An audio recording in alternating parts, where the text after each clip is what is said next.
श्रील प्रभुपाद की जय।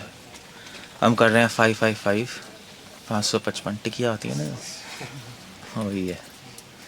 Famous verse है but by the way Rishabh Dev ji की टीचिंग से। पराभवस्तावद बोध जातो यावन्न जिज्ञासत आत्मतत्त्वम् यावत् क्रियास्तावद् इदं मनो वै कर्मात्मकं येन शरीरबन्धः।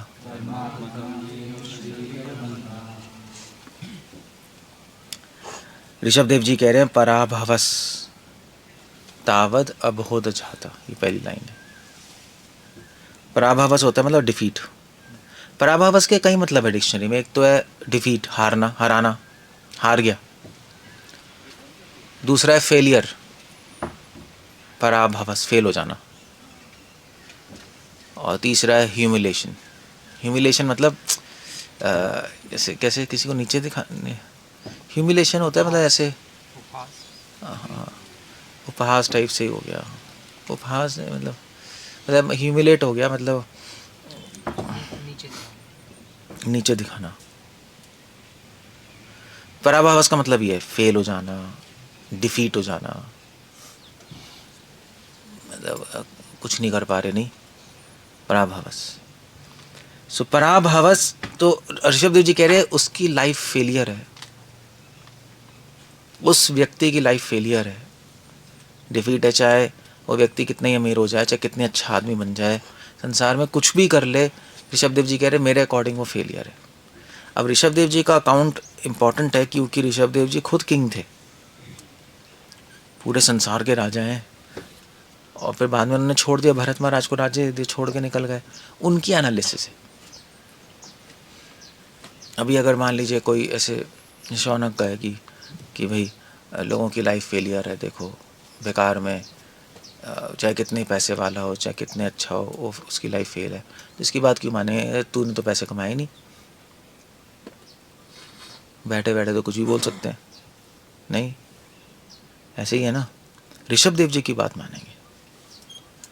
ऐसे ही बाइबल में वो आते हैं किंग सोलोमन, पूरे संसार के राजा, वेरी पावरफुल, मतलब सोने की जैसे मतलब पूरा राजपुरा जैसे पूरा सोने का भरा पड़ा था, पटियाला, राजपुरा, बड़े बड़े देश थे सोने के भंडार के, पूरे संसार के राजा। किंग सोलोमन ने बाद में छोड़ा सब कुछ और उन्होंने फिर एक स्तुति गाई और उसमें कहा कि मेरा कंक्लूजन ये सब वैनिटी है, सब अहंकार है पूरे जीवन का। मेरे पास दौलत थी, ऐश्वर्य था, स्त्रियां थीं। भगवान ने किंग सोलोमन को पावर्स भी दी थी कि जिनको कंट्रोल कर सकते थे, भूतों को कंट्रोल कर सकते थे, जानवरों को कंट्रोल कर सकते थे। एक बार बोलेंगे तो सारे हाथी जानवर आ जाएंगे जंगल से, फुल कंट्रोल। सब बेकार है। That's what. सो इसीलिए भागवतम में राजाओं की एग्जाम्पल है।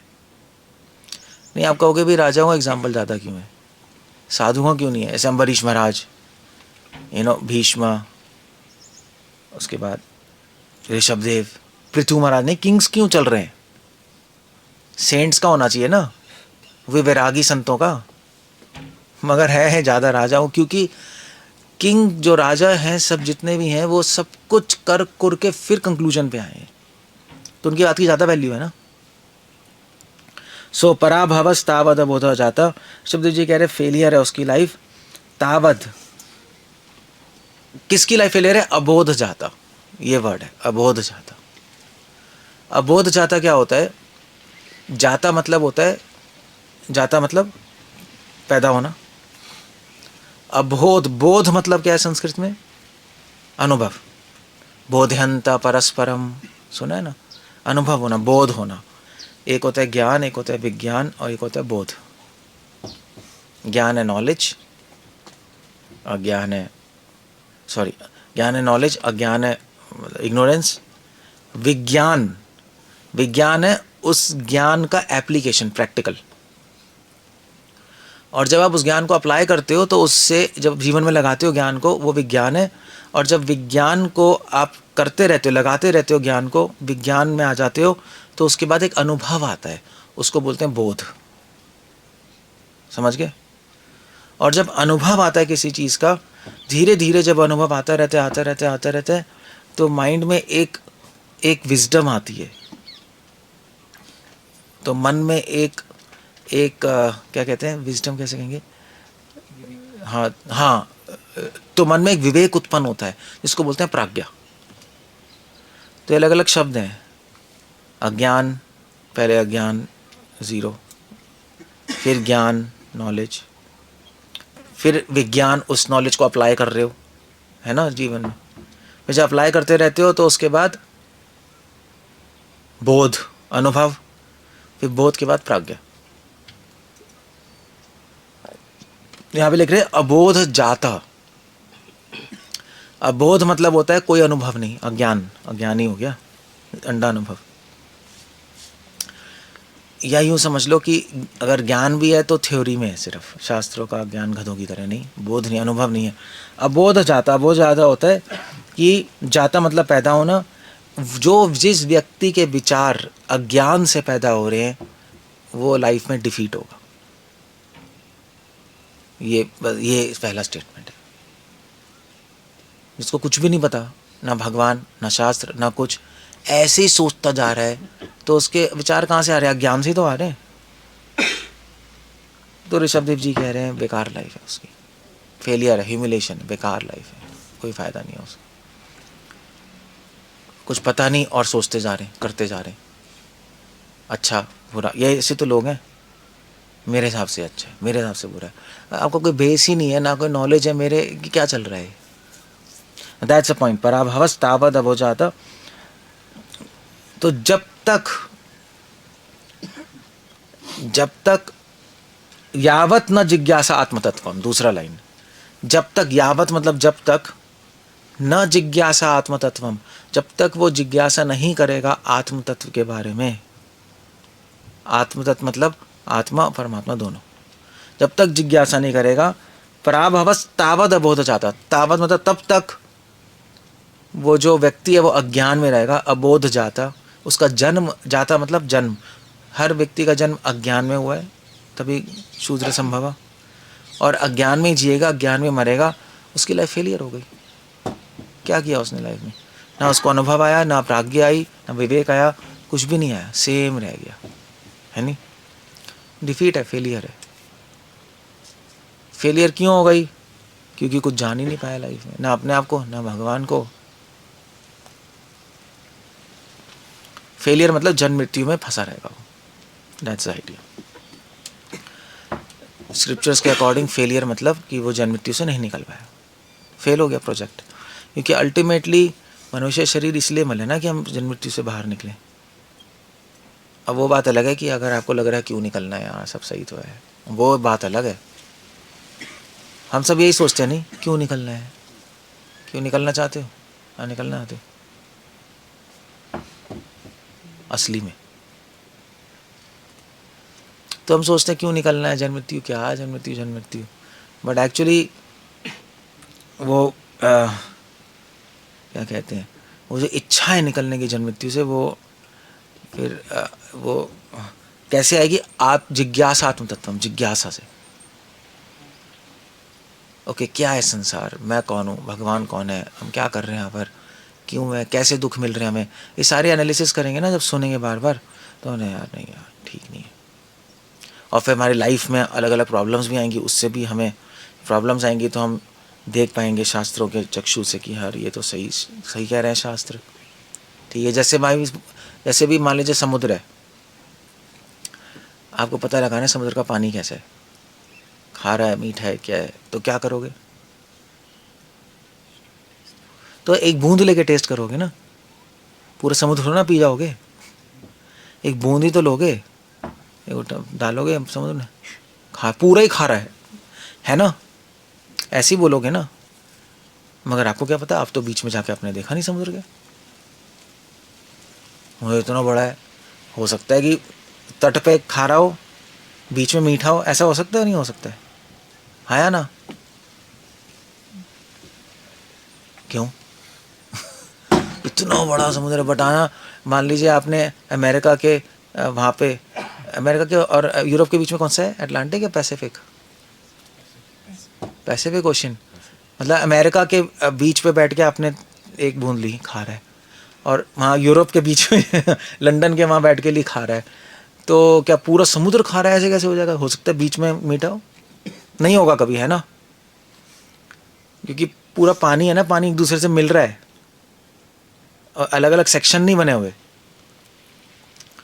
सो एक बूंद से आप बता सकते हो पूरे समुद्र के बारे में। उसी प्रकार थोड़े से दुख से आपके जीवन में आप बता सकते हो कि संसार के, समुद्र का, भवसागर का सब नेचर क्या है। बस इतनी छोटे से जीवन में जब कोई दुख आएंगे ना, और जब नॉलेज होगी आपको पता लगेगा यार फिर तो दुख ही दुख है संसार, है नहीं? हर आदमी दुखी है। आपको आपने तो रिसर्च नहीं की, हर आदमी दुखी है। हमने तो अपने बारे में बताया। वेल, जैसे एक बूंद से पूरे सागर का पता लगता है, ऐसे हम बूंद हैं और सागर में करोड़ों जीव आत्मा, हम बता सकते हैं सब दुखी है, क्योंकि जो मैं एक्सपीरियंस कर रहा हूँ वही कर रहा है। क्लियर हो गया? सो इसको बोलते हैं तत्व जिज्ञासा, इसको बोलते हैं जिज्ञासा, लॉजिक। ओके, एग्जैक्टली क्या है, हम कैसे कंक्लूजन पे आए कि सब दुखी हैं? जैसे ऐसे भी, ऐसे मान लीजिए, अब देखो, ऐसे मैं पूछता हूँ क्वेश्चन, प्रिंस, आप कहाँ से देखते हो? हाथ से, पाँव से, कहाँ से? हाथ से? आँख से। हाँ, आँख से देखते हो ना। और ये कहाँ से देखते हैं? आपको कैसे पता? आँख ही। पूरा संसार मनुष्य कहाँ से देखते हैं?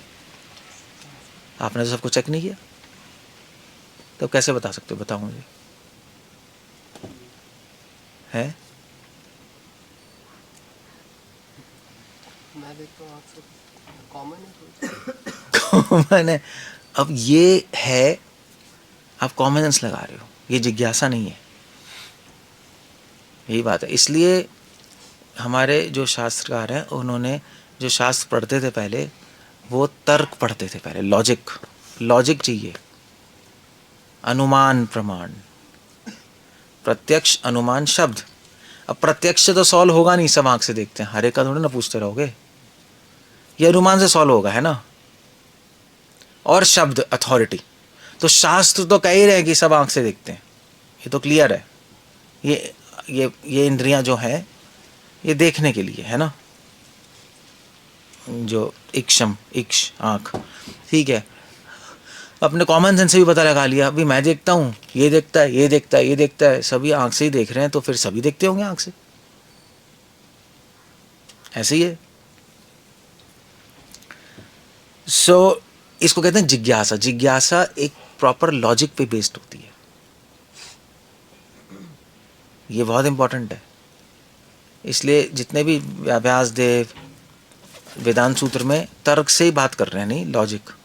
ओके, ये स्टेटमेंट है, ये पूर्व पक्ष है, इसका एंटी आर्गुमेंट ये है, हमारे आर्गुमेंट ऐसे हैं, और फिर सिद्धांत क्या है, सिद्धांत ये है, और संगति, और इसका हमारा कंक्लूजन क्या है।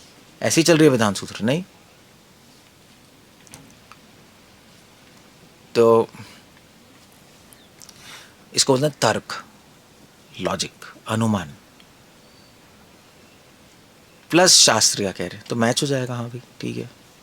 सो इसको कहते हैं जिज्ञासा। तो इसलिए कह रहे हैं जिज्ञासा आत्मतत्वम, जिज्ञासता आत्मतत्वम। जब तक कोई आदमी आत्म तत्व के बारे में जिज्ञासा नहीं करेगा, देहनोऽस्मि यथा देहे कौमारम् यौवनम् जरा, हाँ भाई हम शरीर नहीं है, कैसे, हम बच्चे हैं, जवान है, बूढ़े, शरीर चेंज हो रहे हैं, हम नहीं हो रहे, यही तभी तो कन्विक्शन आती है। आप सही से आप दिमाग में लॉजिक से सेट नहीं करोगे तो बहुत कंफ्यूज होगे, वो प्रॉपर लॉजिक से सेट होना चाहिए। विद्यार्थी जे ग्रंथि छिद्यन्ते सर्व संशय, दैट्स द आइडिया। तब तक कन्विक्शन नहीं आती, तब तक हम अज्ञान, अबोध जाता, तब तक अज्ञान में ही रहेंगे हम, और हमारे आइडियाज पे गलत आएंगे। अज्ञान में आदमी कुछ भी सोचता रहे। जैसे जो नहीं होते, ऐसे कंपनी नहीं होती, तो कंपनी में आपके लेबर भी होते हैं, चपरासी भी होते हैं, सब होते हैं। तो कंपनी वाला बॉस कुछ कहेगा ऐसे होना चाहिए, सारे लेबर बैठ के बात करेंगे, अरे और गलत कर रहे हैं, ऐसा तो होना ही नहीं चाहिए। नहीं होता है, कभी कभी होता नहीं है कंपनियों में, अबे यार इसको तो कुछ आता ही नहीं, बॉस बन के बैठा है।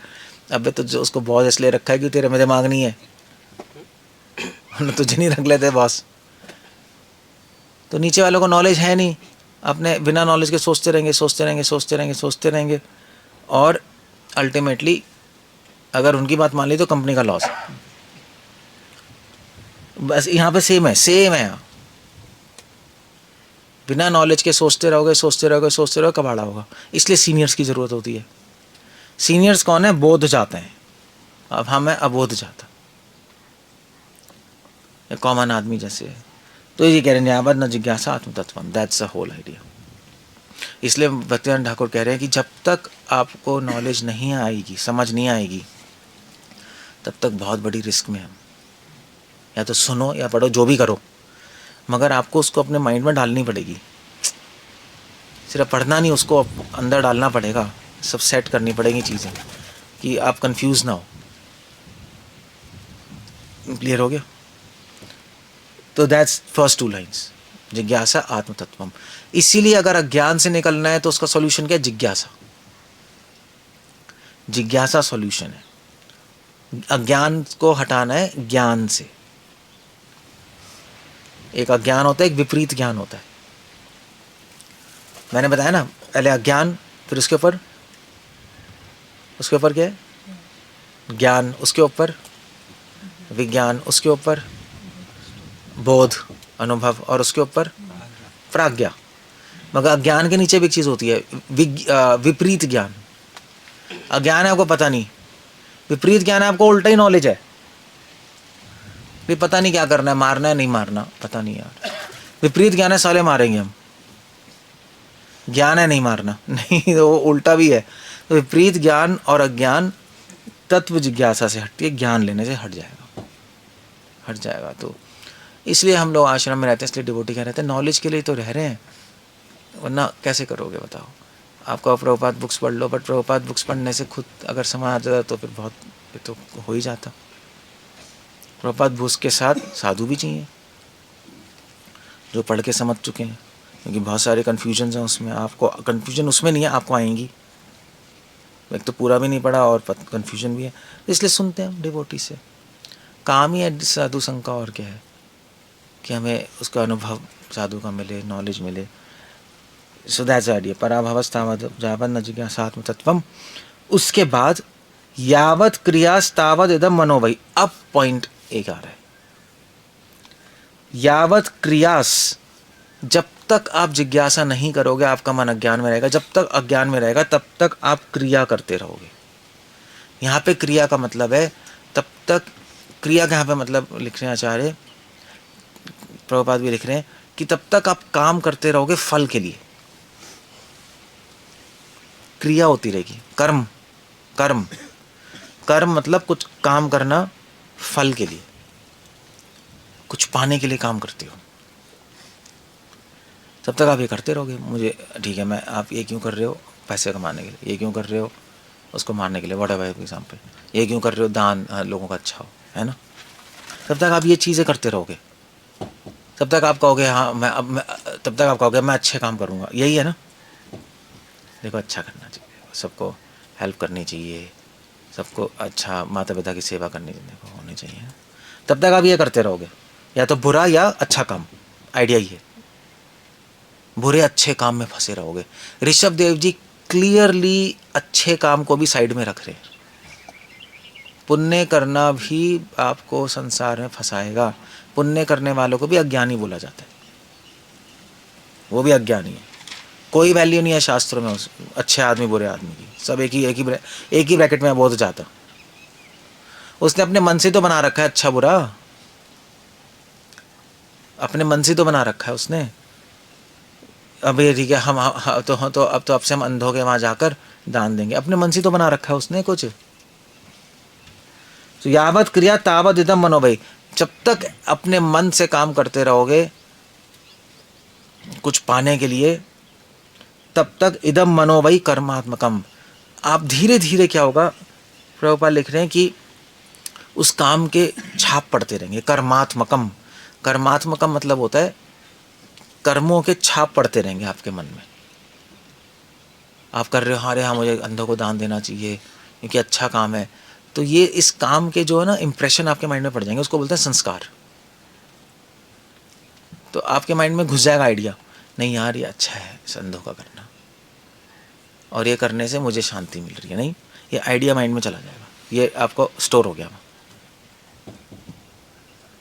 अब क्या होगा, आइडिया चला गया, आपने पूरे जीवन ऐसा किया, स्टोर हो गया। अब कर्मात्मकम ये ना शरीर बंधा, अब आपको अगला जन्म मिलेगा, शरीर मिलेगा दोबारा, जिसमें आपकी इच्छाएं पूरी करेंगे परमात्मा। आपको अंधों को देना है ना दान, तो अगले जीवन में आपको पैसे अमीर बनोगे और आपकी बहुत सारी NGOs होंगी जो अंधों को दान दे रही होंगी आप करो, आपकी इच्छा हो गई ना वो, तो आपको वैसा शरीर मिल जाएगा। शरीर मतलब सिर्फ शरीर नहीं, क्षेत्र, ऐसे आपकी लाइफ बन जाएगी ऐसी। या हो सकता है आप भी अंधे पैदा हो जाओ, कुछ नहीं कह सकते। अंधे कह रहे हैं सोच सोच के अंधा ही घुस गया माइंड में, तो मरते वक्त अंधा याद आएगा तो क्या होगा, अंधे। ये हो जाए। अब आप यार तो बड़ी अजीब सी बात है, हम तो अंधों की हेल्प कर रहे थे, हम ही अंधे बन गए मतलब अजीब सी बात नहीं है, मतलब बहुत फनी है।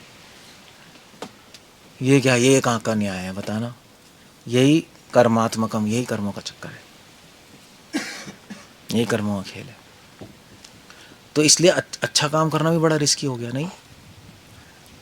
आप भिखारियों की हेल्प करते रहो, अगले जन्म में हो सकता है खुद भिखारी बन जाओ। तुम्हें शौक है ना भिखारियों की हेल्प करना, उनके साथ रहना, तुम्हें अच्छे लगते हैं ना भिखारी, तो आपको मृत्यु के समय भिखारी याद आएगा, भिखारी बन जाओगे, अच्छे भिखारी बनो अब भिखारियों की कम्युनिटी के रॉबिनहुड बनोगे आप, क्योंकि हेल्प तो करनी है आपको भिखारियों की, तो भिखारियों क्या पैदा होगे और फिर वहाँ पे भिखारियों के लिए आंदोलन शुरू करोगे, और मैं अपने कम्युनिटी के लिए करूँगा। नहीं, बस ऐसे नहीं होते जैसे, वो आपको वो बन जाओगे बस। तो ऋषभदेव जी कह रहे हैं क्या हुआ, तो फेल ही हो गया सारा प्रोजेक्ट, कुछ नहीं हुआ, वो और फंस गया। वैसे ही शरीर मिलेगा आपको एग्जैक्टली। अब वैसे कमज़ोर है, इसने कमज़ोरों की शायद हेल्प की होगी, तो अपने सोच में कमज़ोर पैदा हो गया, कमज़ोर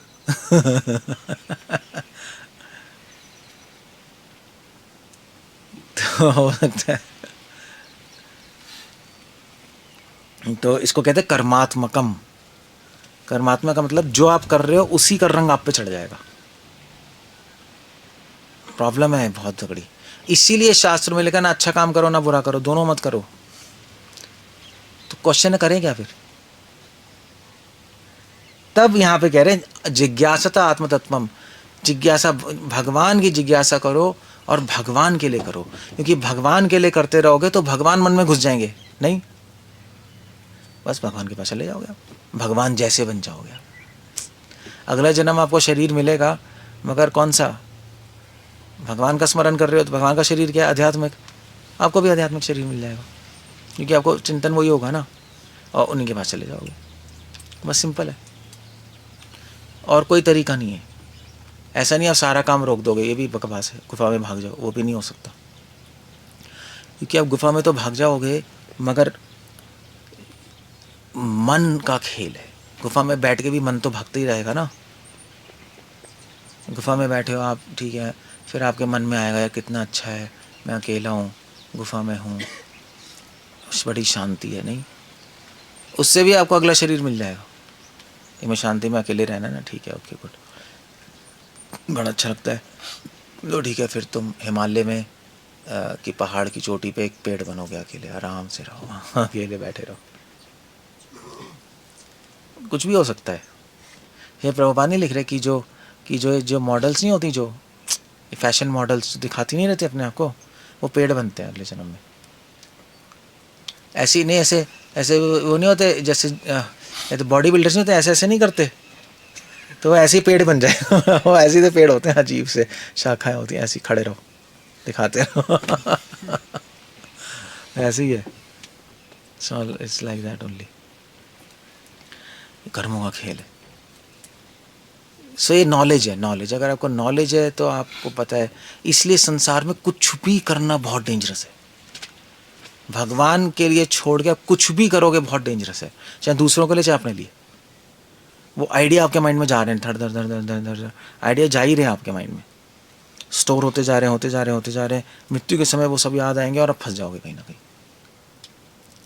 इसीलिए आप इसलिए कह रहे हैं, भगवान कह रहे हैं मेरे लिए करो, क्योंकि 24 घंटे तो हरि नाम कर नहीं सकते बैठ के, हो भी नहीं सकता वो।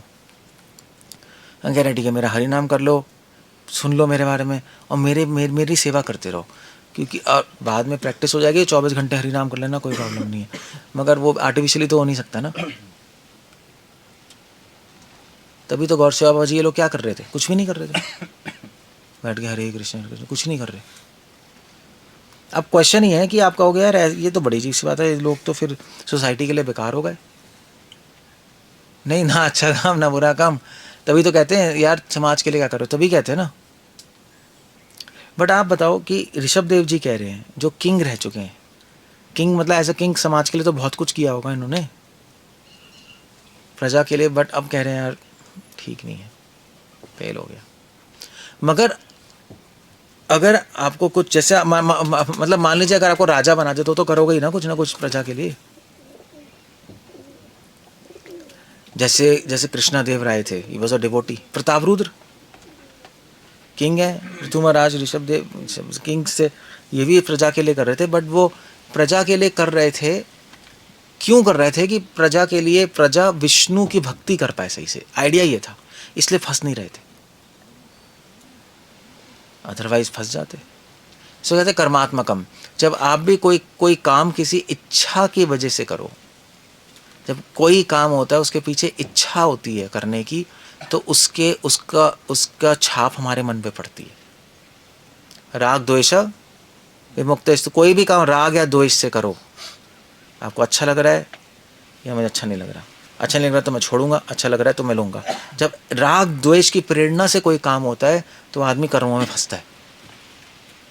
जब कोई काम बिना राग द्वेष के होता है कृष्ण के लिए, तो कर्मों में नहीं फंसेंगे, ये कृष्णा माइंड में चले जाएंगे। दैट्स ऑल, ये तरीका है जीने का। इसलिए आपको हमेशा ध्यान रखना चाहिए, आप कोई भी काम करो ना, आप देखो कि पीछे आपकी अटैचमेंट है वो करने में। कुछ भी सोच रहे हो, कुछ भी कर रहे हो, ये मेरी अटैचमेंट है, मैं सोच रहा हूँ, या कुछ भी नहीं सोच रहे, दूर भाग रहे हो, अरे तो मुझे इससे डर लग रहा है इसलिए कर रहा हूँ, मैं भाग रहा हूँ, या मुझे द्वेष घृणा इससे कर रहा हूँ, तो आप फंसोगे 100%। आपको क्या सोचना है, कृष्ण को ठीक लगता है तो करूँगा मैं, कृष्ण को ठीक लगता है तो मैं नहीं करूँगा, चाहे मुझे अच्छा लगता है, चाहे डर लग रहा है, चाहे कुछ भी हो रहा है, वो प्रेरणा नहीं होनी चाहिए। कर्मात्मा का मतलब प्रेरणा, कर्म के पीछे अगर भगवान को छोड़ के कोई और भी प्रेरणा, कोई भी प्रेरणा होगी, चाहे राग द्वेष घृणा भय कुछ भी, आप फंसोगे। काम क्रोध लोभ मोह ये प्रेरणा ही तो है, क्रोध से काम कर रहे हो, काम वासना से कर रहे हो, कर्मात्मक है, दैट्स आइडिया। सो फेल है, फेल मतलब जन्म मृत्यु में दोबारा, ऐसे ही। ओके, कुछ पूछना है, कुछ कहना है? जन्म मृत्यु से आपको एक्चुअली डर नहीं लगता, प्रॉब्लम ये ये ना सबकी प्रॉब्लम है, बोलते तो रहते हम जन्म मृत्यु जरा व्याधि जन्म मृत्यु, मगर डर नहीं लगता।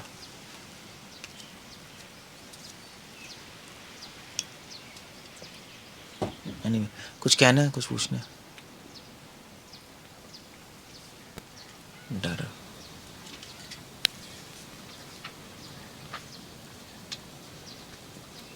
कुछ नहीं, फिनिश पराभास।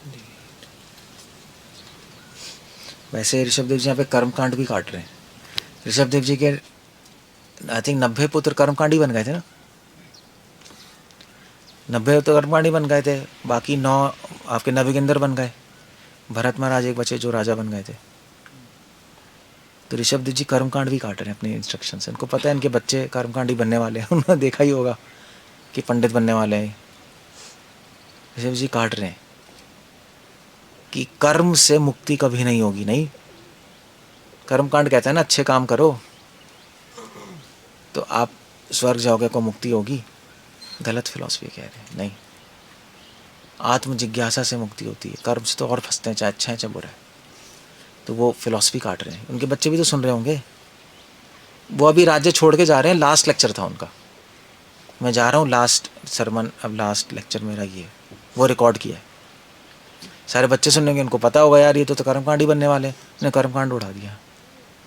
नहीं नहीं, काम नहीं करेगा ये। अगर कॉन्टेक्स्ट देखोगे तो ये चल रहा है, इसलिए श्लोक बोल रहे हैं। कर्मकांड कहते हैं कर्म ही सब कुछ है, ऋषभदेव कह रहे नहीं, आत्म जिज्ञासा सब कुछ है। ओके, सो कुछ नहीं कहना, लेना भी लेना जरा माइक, माइक बोलना, माइक। बली महाराज की जो बहन थी उसने सोचा था कि मैं इस वामन को, बच्चे को मार दूं, क्योंकि वो 3 पग भूमि में, तो वो सोचने मात्र से उसको एग्जैक्टली वही नेक्स्ट बर्थ पूतना का मिल गया। लेकिन अगर जैसे हम भी इतना सब कुछ सोचते हैं, नहीं नहीं, वो डिपेंड करता है आपकी सोच कितनी गहरी है, उतना ज़्यादा इम्प्रेशन पड़ता है। जैसे अभी हम सोच रहे हैं, ठीक है, हम बैठे, हम लेक्चर सुन रहे हैं, ठीक है, तो इस लेक्चर का प्रभाव पड़ रहा है हम पे, बट डिपेंड करता है। अगर कोई आदमी, मतलब मान लीजिए कोई आदमी आया दिल्ली से सुनने, उस पर ज़्यादा प्रभाव पड़ेगा। आप रोज़ सुन रहे हैं, आपको शायद कम पड़े, शायद, मुझे नहीं पता। बट अगर आप रैली में मुझे भगवान के पास जाना है फिर सुन रहे हो तो ज़्यादा पड़ेगा। तो वो डिपेंड करता है किस सर्कमस्टांस में सुन रहे हैं, कितनी छाप पड़ रही है। तो जैसे जैसे भी मान लीजिए हम, जैसे मान लीजिए रोड पे जा रहे हैं हम, रोड पे कुत्ते बिल्ली हम देख रहे हैं, कुछ नहीं हो रहा, हम जा रहे हैं गंडाखेड़ी में और वहाँ से 10 कुत्ते भागते हुए आ गए, तब छाप पड़ जाएगी। तो डर गए ना, हम डर गए, और डर हमारी तरफ ही भाग, ओ भैया फिर तो घूमता रहेगा, माइंड में घुस गए कुत्ते। वैसे कौन से घुसते, डर गया ना, वो घुस गया। या गाय के पास जाओ, गाय आपको उड़ा दे हवा में, भैया फिर तो उसके बारे में सोच के भी नहीं यार वहाँ नहीं जाएंगे, वो घुस गई माइंड में। वैसे नॉर्मल है। इसलिए कोई भी काम हम इमोशंस के साथ करेंगे तो वो प्रॉब्लम होगी। इसलिए कह रहे हैं कृष्ण भावनामृत संग, कोई भी काम भावना से मत करो, एज ए ड्यूटी करते रहो, तभी तो है। भावना से करना है तो यहाँ भक्ति करो, ये ड्यूटी की तरह मत करना। ये जहाँ भावना जाएगी वहाँ संस्कार पड़ेंगे। तो ठीक है, अभी हम आश्रम है, यहाँ पे रह रहे हैं, हम संभाल रहे हैं, सपोज हम लोग संभाल रहे हैं, तो अब हमें भावना से नहीं करना है, हमें एज ए ड्यूटी करना है, ठीक है। भावना का डालनी कृष्ण में कि कृष्ण की जगह है और कृष्ण के लिए कर रहे हैं, भावना वहाँ है, काम ड्यूटी है। मगर जो ऑर्डिनरी आदमी होगा वो यहीं पे भावना डाल देगा। कृष्ण पिक्चर से हो गए, अरे यार यहाँ पे क्या होगा, कैसे होगा, अपने बंदे हैं, ये है वो है, कि अब वो सोच सोच के भावना वहाँ चली गई, तो फिर करप्ट होगा बाद में। ऐसे ही तो होते हैं। ये सबसे, तभी भक्ति ठाकुर कह रहे हैं भक्ति इमोशंस का खेल, भावनाओं का खेल है बस। अगर आपको स्किल आ गई वो भावनाओं को डायन नहीं देना संसार में, तो आप बच जाओगे। उसके लिए फिर अलर्ट रहना पड़ेगा, यार मेरी भावनाएं हाथों नहीं जा रही। आप किसी से बात कर रहे हो, भावनाएं मत डालो वहाँ। भावनाएं तो कृष्ण के लिए है बस। बात कर रहे हो, बात करो, अच्छा है, संग हो रहा है, बात कर रहे हैं, वरना एक दूसरे से अटैचमेंट हो जाएगी, ये तो प्रॉब्लम है। एक दूसरे से हम कहाँ संसार छोड़ के आए, यहाँ पे एक दूसरे से आ सकते हो, पहले ये क्या हुआ। हाँ, हम हमारा रिलेशनशिप है, मगर बीच में कृष्ण है, कृष्ण से आ सकते हैं। आप कृष्ण के हो इसलिए आप हमारे साथ अच्छे लगते हो। अब कृष्णा उड़ गए, दोनों में ही फ्रेंडशिप हो गई, तभी तो आश्रमों में आके शादियाँ हो रही है, माता जी प्रभु जी आ रहे हैं, लेक्चर सुनने आ रहे हैं, पता लगा उसकी शादी हो गई। अब मतलब बुरा नहीं है, मिनटों से ठीक है, चलो डिवोटी की शादी डिवोटी सी होगी, बट आ रहे, वो भी आ रही है, प्रेम हो गया, एक दूसरे से शादी हो गई, तो क्या कर रहे हैं, मतलब what's happening, you know, like ये तो प्रॉब्लम है। फिर तो आप सही से नहीं बैठे, आपकी अपने भावना ही दूसरे में डाल दी। यस, यही ट्रिक है और कुछ नहीं है। क्योंकि संस्कार पढ़ने के लिए किसी भी चीज़ के भावना चाहिए। मतलब समझ लो कर्म स्टैम्प है, और भावना इंक है। इंक क्या मारते रहो, बिना इंक के क्या पड़ेगा? कुछ नहीं पड़ेगा। निशान इंक तो, इंक अगर इंक लगी होगी स्टैम्प पे तब पड़ेगा। बस यही है। इंक दो ही मत ना, तो कितना ही स्टैम्प मार लो कुछ नहीं होगा। संसार को मत दो इंक। इंक किसको देनी है? कृष्ण के रूप को नीला को, तो उसका उसका उसका निशान पड़ता रहेगा बस। यही कृष्णा भावना अमृत संग है और कुछ नहीं है। हम भावनाएं तो इधर उधर डाल देते हैं, ध्यान नहीं रखते। तभी रूपा को कह रहे प्रजल्प मत करो, फालतू में भावनाएं इधर उधर चली जाएंगी। कृष्ण की डिस्कशन करो तो भावनाएं कृष्ण की आ रहेंगी। बस यही तरीका और कुछ नहीं है। ये आपने सीख लिया तो हो गया। मगर आप ये तब कर पाओगे जब आपकी चैंटिंग ठीक होगी, वरना भूल जाओगे सब कुछ, माइंड इधर उधर भाग जाएगा, फिर कर ही नहीं पाओगे। ये टेक्निक और कुछ नहीं।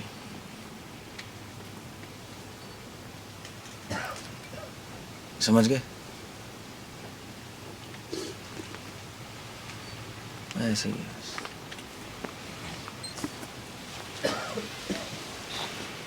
डेंजरस तो है।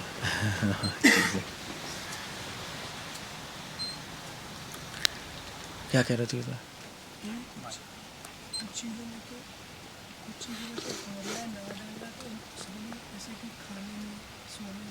यही तो है। इसलिए भगवान कह रहे हैं यत करोषि यदष्टोमि यज्जोषि तदासी तत्तप से कौनते तत्त कुरुष्वा। वो भगवान से जोड़ो। जब खा रहे हो तो आपको पता होना चाहिए प्रसाद है कृष्ण का, वो याद रखना पड़ेगा, वरना खाना घुस जाएगा आपके अंदर कृष्ण की जगह। चाहे आप कितने नमः वैष्णव बताया कृष्णा पृष्ठाय भूतले टिंग टिंग टिंग कर लो, कुछ नहीं है। यहाँ तो खाना ही घुसेगा। आप कर लो वहाँ, प्रोसेस ही नहीं हुआ पूरा। हाँ ठीक है, पाप कट गए ऑफर करने से, संस्कार थोड़े ना खत्म होंगे। संस्कार पड़ जाएंगे आपको, ऑफरिंग से पाप खत्म हो गए, वो तो क्लियर है। और आप खाओगे कृष्ण, भूल लोगे प्रसाद है, संस्कार पड़ जाएंगे, खाना घुस जाएगा अंदर। इसलिए याद रखना होता है, खाते हुए सोते हुए, सोने जा रहे हो, ठीक है कृष्ण। अब ये पावर आपको चैंटिंग देगी याद रखने की, अदरवाइज याद नहीं रख पाओगे उसमें।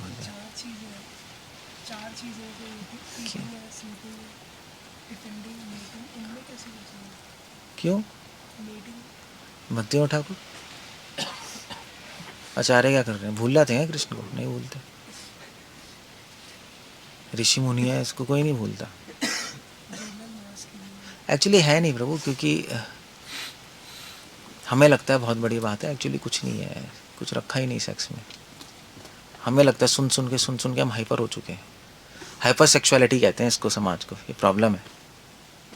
आप पहले ज़माने में पूछो लोगों से ये क्या है, वो हमारे माइंड में ना घुस गया है, इसलिए हमें लग रहा है हो ऐसा कुछ नहीं होता था पहले। 200 साल पहले क्या है, सिंपल प्रोसेस था, बच्चे हुए, ठीक है, चल रही है लाइफ, कुछ नहीं है, ज़्यादा कौन सोचता था? कोई नहीं सोचता था। हमारी जनरेशन में नहीं सोचते थे, नहीं, हमें नहीं, जब छोटे थे 12th क्लास तक हमें कुछ पता ही नहीं था। 12th क्लास तक नहीं पता था, बताना। अब तो 1 साल के बच्चे को पता है मम्मी, वो उसको पता है सब कुछ।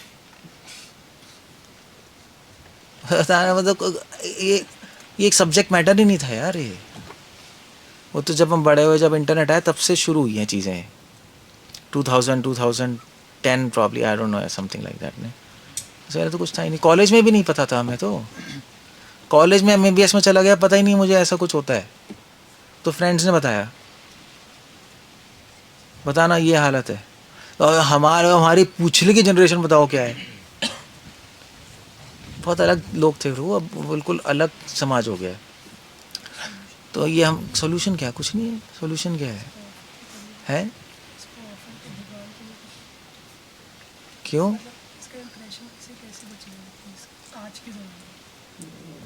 आज के ज़माने में तो कैसे बचेगी? आज बच ही नहीं सकती, वो तो बड़ी प्रॉब्लम है। सो आई डोंट नो, बहुत कॉम्प्लेक्स सिचुएशन है, कलयुग है ना। तो हम सजेस्ट करते हैं भाई, अगर मैरिज नहीं हुई तो डिवोटी हस्बैंड ले लो, समथिंग, उसमें भी इश्यूज़ हैं।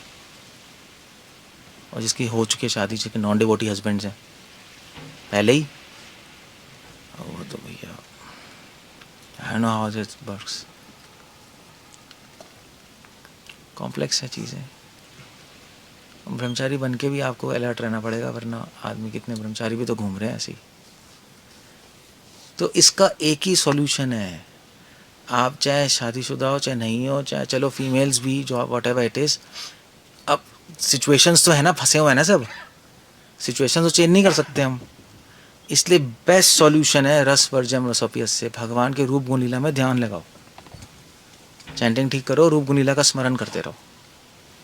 कलयुग का यही सॉल्यूशन है ना। महाप्रभु ने कहा भैया देखो और तो कुछ काम करेगा नहीं यहाँ पर, ना तपस ना त्यागो ना स्वाध्याय ना ध्याय ना जप, मतलब जप सॉरी मतलब यज्ञ दान, ये सब काम नहीं करेगा। आप स्मरण करो भगवान का, रूप गुण लीला स्मरण करते रहो और चैंटिंग करते रहो, बस जो भी कर रहे हो ये मत छोड़ो। सततम स्मरते हो विष्णु विस्मृत्यो न जातु चित, ये काम कर जाएगा। महाप्रभु का आइडिया है, कलयुग में काम करेगा।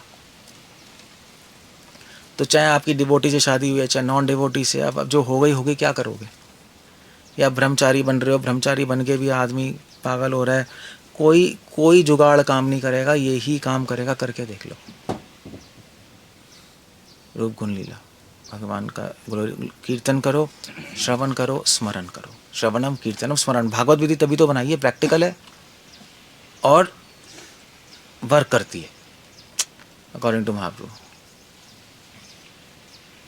सो बस हो जाएगा, दैट्स ऑल,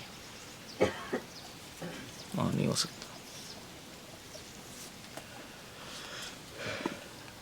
ओके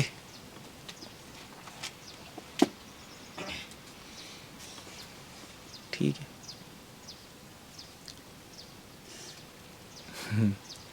वो पहले ज़माने में जैसे ये जो प्रोजेनी करते थे, ऐसे बच्चे होते थे, उसमें कोई एक्साइटमेंट क्या थोड़े ना करते थे, सुपर एक्साइट। वो तो मूवीज़ देख के हम ऐसे बन गए हैं, सुपर एक्साइटमेंट, ये वो नहीं। पहले रूटीन था। पहले तो बंदे को पता नहीं था मेरी शादी हो रही है, पेरेंट्स कराते थे नहीं सेटिंग। वो थोड़े ना घूम रहा है लड़की के साथ, मज़े उड़ा रहे हैं, गुलछर्रे कर रहे हैं, कुछ नहीं था। उसको पता भी नहीं था कौन वाइफ होने वाली है। बट चाइल्ड में मैरिज हो जाती थी, नहीं पहले सेट हो गई भैया, वो फिर लड़की आ गई, शादी हो गई, ख़त्म, मतलब कुछ है ही नहीं। अब आर्टिफिशियली उसमें एक्साइटमेंट डाल दी है, एक्साइटमेंट, फिर इम्प्रेशंस पड़ते हैं बहुत तगड़े।